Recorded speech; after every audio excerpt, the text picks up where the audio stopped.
Should the NBA move the three-point line back and add a four-point line? Absolutely not. Hi, I'm Dwayne Wade, and today I'm answering your Twitter questions. This is Basketball Support.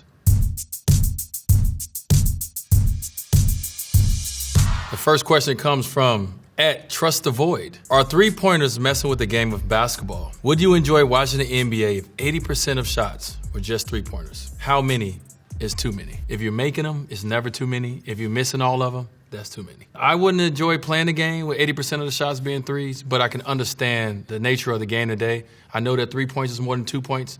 And so if a team is shooting 63s and one team is shooting 30, who's going to win that game? Coming from a different era, you want to see the game played just the way that you played it. But you got to try to figure out a way to appreciate the game the way it's played in today's era. @TA_Green30. What's worse, getting blown out by 20 or losing by 1 because of a buzzer beater?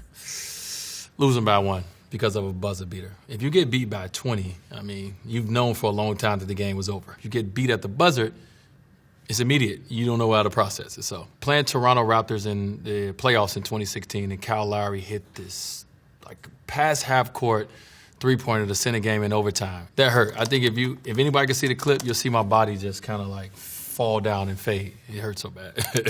@Shooting Like a God. What is the hardest shot in basketball? The open shot.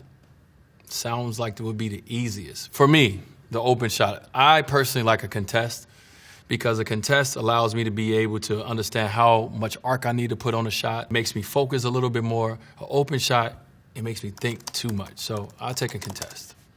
So the question is from @MilesPolitic, and he asked, what rule changes or enhancements would you like to see added or altered in the NBA? You know what, I personally think the NBA does an amazing job of understanding that they need to adjust to the style of play of players, that they need to always make sure they're adding to the game of basketball. I came in the NBA when people were hand checking, when people can put their hands on and they can guide you over screens and where you can go. And then I was in an era where they took your hands off and you had to guard a guy like this. How do you guard a guy that's super fast and super strong and all that, that's getting the ball screen if you can't touch him? So the NBA understands what the fans need. The fans at that time wanted more scoring, they wanted more excitement, and so they changed the rules to alter that. So I'm open to the evolution and the growth that the NBA always think of. So I think it's great. @Fast Model. Defense debate.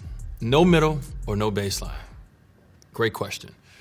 I've always been taught no middle, because once the offensive player gets to the middle, everything on the court opens up. And so now you have to pull help off other shooters, off other scorers, because the ball has penetrated the middle of the gap, right? And so once it penetrates the middle, now everything opens. If you go baseline, the baseline becomes a defender. And so now all you need is you as a defender and then just the baseline. And so I think no middle. This next question is from @Meech_bold. You think the triangle offense as a primary motion offense can work in today's NBA? I do. I actually do. To me, it's not about the offense. It's about the mindset of the players in the offense. It's an offense that's set up for a lot of movement, a certain talent of individuals. So if you have the right team, if you have the right personnel, 100%. Next question is from @TheVJB17. Why do NBA players have such a hard time running offense against zone? That's a great question. Once you go to a zone, it makes you play straight up. Most of the game, you in attack mode if you have the ball off a pick and roll, or if you catch it on the wing, you in attack mode. Something about the zone that puts you around the perimeter and it makes you catch the ball straight up. And so first thing you're going to do, besides pass fake, is try to figure out a way to pass the ball to someone else. It's not set up for you to be in attack mode. Any player that it figures out that you can still stay in attack mode, you can still run your regular offense through a zone, are the best offensive teams in the game. @Gabby_Roma. Guys, how do you break someone's ankle in basketball? It's having the ability to be able to shift your body quick enough, stopping on a dime like this while the defender is trying to cut your move off, and be able to bring it back or stop on a dime, and the defender now is trying to recover, and maybe they slide, or maybe they fall, or maybe they trip over their own feet. @Fabio11. Is there any traveling calls in the modern NBA? I don't think so. As a fan watching the game just like you, Fabio, I never see a traveling call. You can call travel on almost every play. And once the NBA has allowed an extra few steps, it becomes hard to even call travel. So I would say if you're a veteran in the NBA, you don't get travels called. If you're a rookie in the NBA, you're going to hear that whistle a lot. Next question is from @mfort_13. Should the NBA move the three-point line back and add a 4-point line? Absolutely not. I don't think so. Maybe you have to ask guys who are shooting these threes. I wasn't really a three-point shooter, but I do think it's incredible that guys are coming past half court shooting the ball like it's a layup. But the court is the same size. The rim is the same height. Like certain things is just the same. When you're trying to match guys and say this guy is the greatest and this guy is the greatest, how do you do that when you put a 4-point line, or eventually if you put a 5-point line, and then now it doesn't make it an even playing field from the standpoint of stacking up the talent in each generation. The next question comes from @ClayDave. Who's the best player to never win an NBA MVP regular season? He says, I say Dwayne Wade. I don't know all the guys who have not won an NBA regular season MVP. So, Clay, I'm gonna go with you. That guy, Dwayne Wade. Next question comes from @HeartfieldAnnie. She's never gotten a satisfactory answer to why the Harlem Globetrotters don't play in the NBA. So I'd like to say this. It's a lot of basketball players who are very, very good. To make it to the NBA, the level of greatness you have to be, the level of a teammate you have to be is different. The Harlem Globetrotters and guys who play in the playground, they're more individual players. The NBA really focus on the team aspect and not having 5 guys who are individually great, maybe having 1, 2, and 3 at max, but you have to play roles. It's hard to learn how to play a role even though you're talented in the game of basketball. Next question from @Waldy_2000. How do I hit clutch free throws? It's something about that free throw line when you're up there by yourself and everyone's watching you. It's the only time where everything stops. I always try to visualize the moment. If I miss certain free throws in practice, I would make myself run for it. And I don't like running. So when I get to the line, I'm going to focus more. And so when I got to the game, I was able to focus more because I know that I didn't like, missing free throws, kind of as I practice and try to get to that point. Next question is from @DameSNZ, which is season_. What NBA player has the best nickname of all time? It's a lot of guys. The first one comes to mind is Paul Pierce. The truth, I feel like it gets no doper than that. But Allen Iverson, the answer, to be the answer, that's dope. Dame Lillard, Logo Lillard, like it's so many amazing nicknames, but the first one comes to mind is the truth. Next question is from @EstherCarolines. How do I get in the zone? I cannot tell you, Esther, how to get in the zone, but what I can say is once you're in that zone, you will never want to leave it.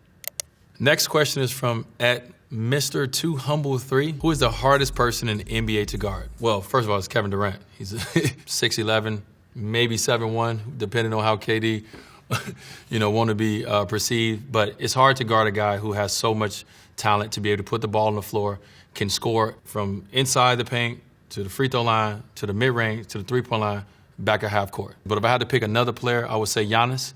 It's hard to guard Giannis because of his attack. He's also 7'1". He's a footer coming down with the ability to be able to handle the ball. He runs fast as point guards and just as big as a center. So it's hard to guard a guy like that who's strong and who is aggressive and as monstrous as he is on the basketball floor. It's hard to guard him as well. Next question comes from @Justin Wolfson. He says, I think D. Wade is going to explain in his memoir how he flipped Andy V upside down on that dunk. How I think it happened is I'm coming down the floor and I'm coming down full steam ahead. Andy is backing up. Right away, I'm winning because I have full force and Andy's already, he's backpedaling because he's trying to get back on defense. And so once I take off and I hit Andy body to body, he doesn't have as much momentum. I have all my momentum coming this way. He only have the ability to jump straight up this way. So the force that I was bringing coming down the court made him not only get dunked on, but made him fall back, legs flipped up and and hit the back of the thing behind him. So I think that's the way. That dunk has been called maybe top 10 greatest dunks NBA of all time. And it's definitely my best dunk in my career. So it's a big moment. It was one of my favorite NBA moments.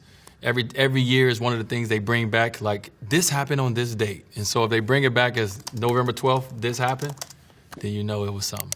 And finally, I'm going to say KR Junglis.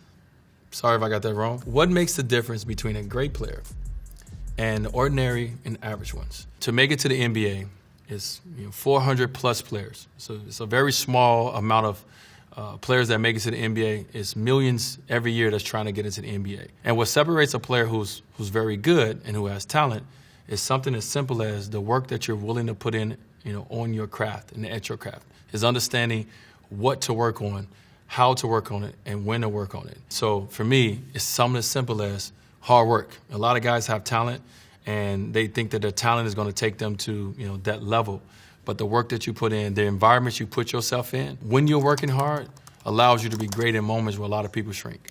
All right, that's it. I hope you guys learned something from me about my knowledge of the game of basketball. I hope you guys are as excited as I am to pick up my new book, Dwayne. Until next time, that's all I got.